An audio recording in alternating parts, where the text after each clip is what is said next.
You're probably familiar with the vocabulary words deduct and induct. When you deduct money from your checking account, you are taking away. So when you pay a bill through your online checking, it's deducted from your account. When you induct someone into your high school honor society or your sorority, you are adding someone to the membership rolls. So deduct means to take away, induct means to add to. And deductive with the IVE suffix and inductive with the IVE suffix are just adjectives based on the root words deduct and induct. Now these are two words that are used when doing classical rhetoric. They come from ancient Greece, and they are two very familiar and good ways to study anything, but they are opposite ways of coming to a conclusion. So deductive, take away, reasoning means that we start from a large whole or a universal or general principle for our argument, and then we move to a smaller argument. And for inductive, we are starting with a smaller argument, the particular, and we move to a larger or more universal or general conclusion. So they're opposite ways of thinking logically about an argument or drawing conclusions.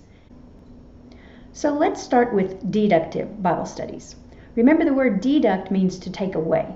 So in deductive reasoning, we're starting with a large population or a general principle, and we're moving to a smaller, more particular conclusion.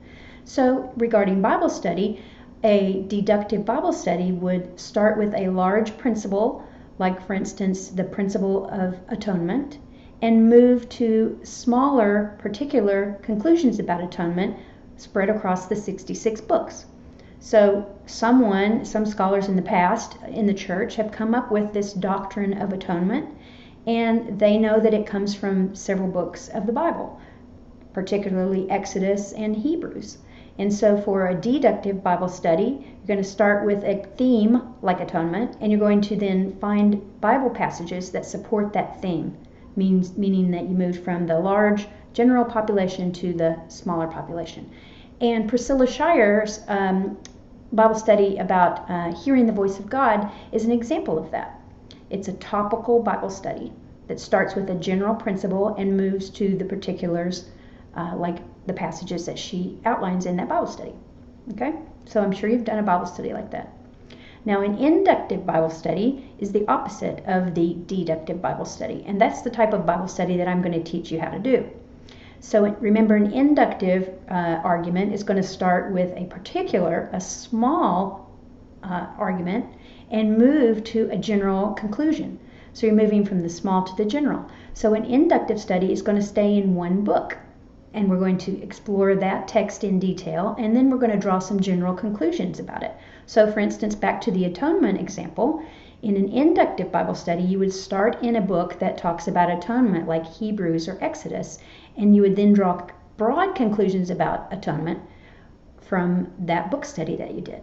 So for example, Beth Moore has a book study on Esther, where she talks about one particular woman who is threatened but is delivered by the Lord.